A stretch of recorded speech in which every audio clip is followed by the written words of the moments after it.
হঠাৎ করে বিমানবন্দরের ভেতরে একটি ব্যবসার সুযোগ খুঁজে পান। সেখানে গাড়ি ফেরত দিলে 25 সেন্ট জামানত পাওয়া যায়। এতে করে তিনি বুঝতে পারেন এই বিমানবন্দরেই বেঁচে থাকার একটা আশা আছে। কিছুক্ষণের মধ্যেই তিনি কোথা থেকে যেন একের পর এক ট্রলি ফেরত দিতে শুরু করেন। অল্প সময়েই উইট 3টি কয়েন পেয়ে যায়, আর এই টাকাতেই বহুদিন পর সে প্রথমবারের মতো একটি হ্যামবার্গার খেতে পারে। এই সাফল্যের স্বাদ পেয়ে উইট আরও বেশি করে ট্রলি ফেরত দিতে থাকে। খাবারও এক হ্যামবার্গার থেকে ধীরে ধীরে লাক্সারি সেটে পরিণত হয়। উইট ভেবেছিল তার ভবিষ্যতের খাবারের সমস্যা বুঝি মিটেই গেছে, কিন্তু সে জানত না বিমানবন্দরের কর্তৃপক্ষ অনেক আগেই তার সব কর্মকাণ্ড নজরে রেখেছে। কর্তৃপক্ষ আর তাকে এভাবে চলতে দিতে চায়নি।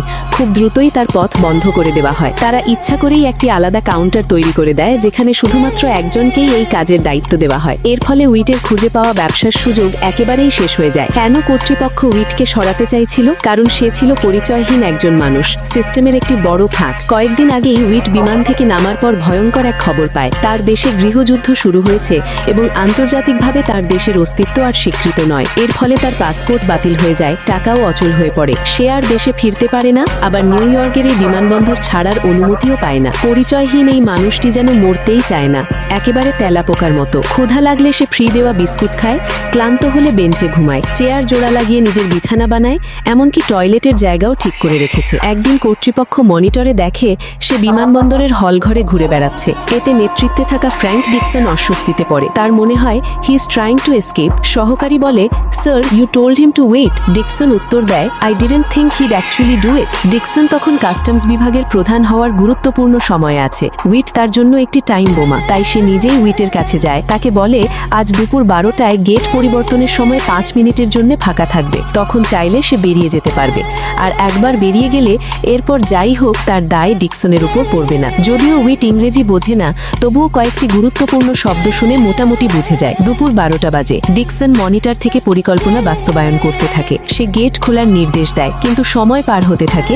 উইট নড়ছে না, কারণ সে মাথার উপর ক্যামেরা লক্ষ্য করে। ক্যামেরা যখন অন্যদিকে ঘোরানো হয় তখনই উইট ক্যামেরার ঠিক নিচে লুকিয়ে পড়ে। ডিকসন আবার তাকাতেই দেখে উইট সামনে এসে বলে, আই ওয়ন্ট গো। এই পদ্ধতি সৎ আর নিরীহ উইটের উপর কাজ করে না, কিন্তু ফ্রি বিস্কুটে তো আর পেট ভরে না। ক্ষুধার্ত উইট অন্যদের খাবারের দিকে তাকিয়ে থাকে। ঠিক তখনই এক মহিলা এসে তার সামনে ট্রলি ফেরত দেয়। এভাবেই শুরু হয় গল্পের প্রথম অংশ। এখন ব্যবসাও বন্ধ, খাবারও নেই। ট্রলি নেই মানে টাকা নেই, টাকা নেই মানে খাবার নেই। ডিকসনের সহকারী বলে, give him a few days before he breaks section 21, then he somebody else's problem. Dixon উত্তর দেয়, he has to break the law by leaving this terminal, I won't lie. এরপর থেকে উইটের প্রতিদিনের নতুন কাজ হয় ইমিগ্রেশন অফিসার ডোলোরেসের সামনে দাঁড়িয়ে নানা কথা বলা। সে জিজ্ঞেস করে সে কি সিনেমা পছন্দ করে, কখনো প্রেম করেছে কিনা। ডোলোরেস বিরক্ত না হয়ে বরং কৌতূহলী হয়ে ওঠে। এই সময় উইট প্রতিদিন ভালো খাবারও পেতে শুরু করে। সে বিমানবন্দরের অন্য কর্মীদের সঙ্গেও বন্ধুত্ব করে। একদিন এক কর্মী সাহস করে ডোলোরেসকে প্রস্তাব দিতে চায়। সে উইটের দিয়ে একটি আংটি পাঠায়। সে বলে, he waits for your answer. Dolores বলে, আই হ্যাভ টু ওয়ার্ক, কিন্তু শেষে সে রাজি হয়। কাজ শেষে দেখা করতে গিয়ে ডোলোরেস পেছন থেকে চলে আসে। এইভাবে উইটের সাহায্যে তারা বিয়ে করে এবং বিমানবন্দরেই তাদের বিয়ে হয়। তবে এতে উইট চিন্তায় পড়ে। সে বোঝে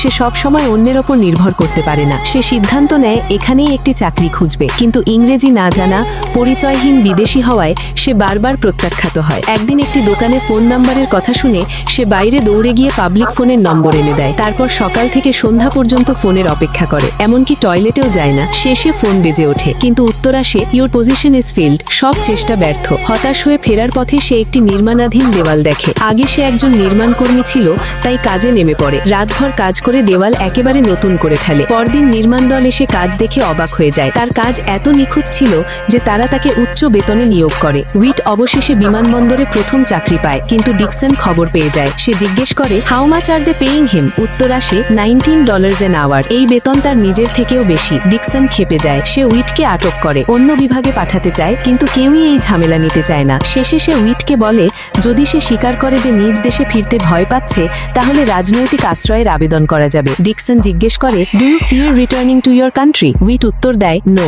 বারবার জিজ্ঞেস করলেও উত্তর একই থাকে, I am not afraid of my home. শেষে ডিকসন তাকে আবার বন্দী করে রাখার নির্দেশ দেয়, কারণ আজ উচ্চপদস্থ অধিকারীরা পরিদর্শনে আসবে এবং সে চায় না কোনো ঝামেলা হোক।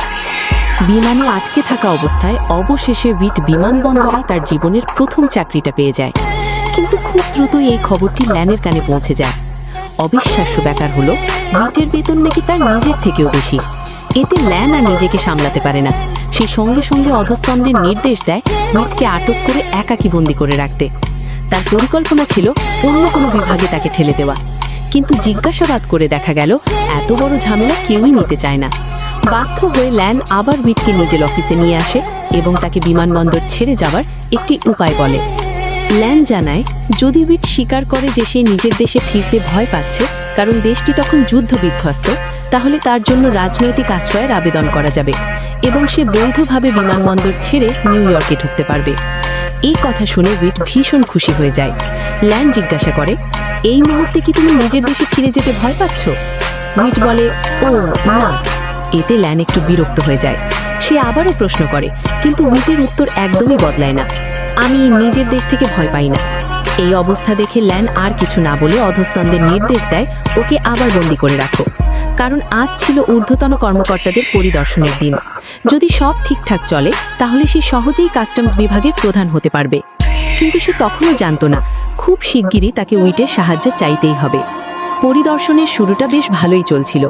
ঠিক তখনই এক অধস্তন এসে খারাপ খবর দেয়, একজন লোক ওষুধ কারখানার এক কর্মীকে জিম্মি করে ওষুধ নিয়ে পালাতে চাইছে, আর পরিস্থিতি হাতের বাইরে চলে যাচ্ছে।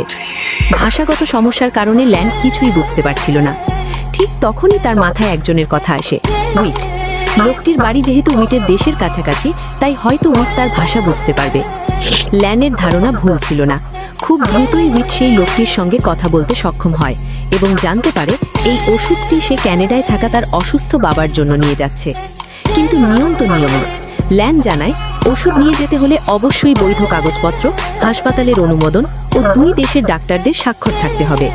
কিন্তু লোকটির কাছে এসব কিছুই ছিল না। লোকটি মাটিতে বসে কাকুতি মিনতি করতে থাকে।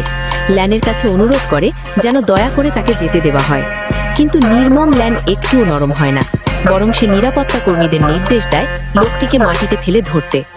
এই মুহূর্তে উইট বুঝে যায় সে নিজেই এই ঘটনার অংশ হয়ে গেছে। তার হাতে থাকা ওষুধের দিকে তাকিয়ে সে আর নিজেকে থামাতে পারে না। উইট বলে সে ঠিকমতো শুনতে পায়নি, কিন্তু ল্যান তাকে অভিযুক্ত করে বলে উইট ইচ্ছে করেই লোকটিকে সাহায্য করছে। ল্যান বলে নিয়মে স্পষ্ট লেখা আছে যদি ওষুধটি পশুর জন্য হয় তাহলে কোনো কাগজপত্র লাগে না। ল্যান চিৎকার করে বলে, তুমি এটা কেন করছো? তুমি তাকে চেনো না, তুমি নিয়ম জানো না। আমার দিকে তাকাও, আমি তোমাকে সাহায্য করতে চেয়েছিলাম। এখন আমি চাই তুমি তাকে শেষবারের মতো প্রশ্ন করো। না, তোমাকে নয়, আমি চাই তুমি তাকে জিজ্ঞাসা করো। আমি নিজে শুনতে চাই ওষুধটা কার জন্য। উইট প্রশ্ন করে। লোকটি বলে, এই ওষুধ আমার বাবার জন্য। এই কথাই যথেষ্ট ছিল। এভাবেই লোকটি তার বাবার প্রাণ বাঁচানোর ওষুধ ফিরে পায়। সে কৃতজ্ঞতায় উইটকে ধন্যবাদ জানায়। কিন্তু ঠিক তখনই ল্যান সম্পূর্ণভাবে নিয়ন্ত্রণ হারিয়ে ফেলে। সে উইটের গলা চেপে ধরে তাকে ফটোকপি মেশিনের উপর চেপে ধরে অশ্রাব্য ভাষায় গালাগালি করতে থাকে। কিন্তু সে জানত না এই দৃশ্য সবই দেখছিল পরিদর্শনে আসা ঊর্ধ্বতন কর্মকর্তারা। ফলাফল, ল্যানের পদোন্নতির স্বপ্ন সেদিনই ভেঙে যায়। এই ঘটনা খুব দ্রুতই পুরো বিমানবন্দরে ছড়িয়ে পড়ে। এক রাতে উইট সবার চোখে একজন নায়কে পরিণত হয়। নাভোর্স্কি ভিক্টর, গোল্ডেন নাভোর্স্কি।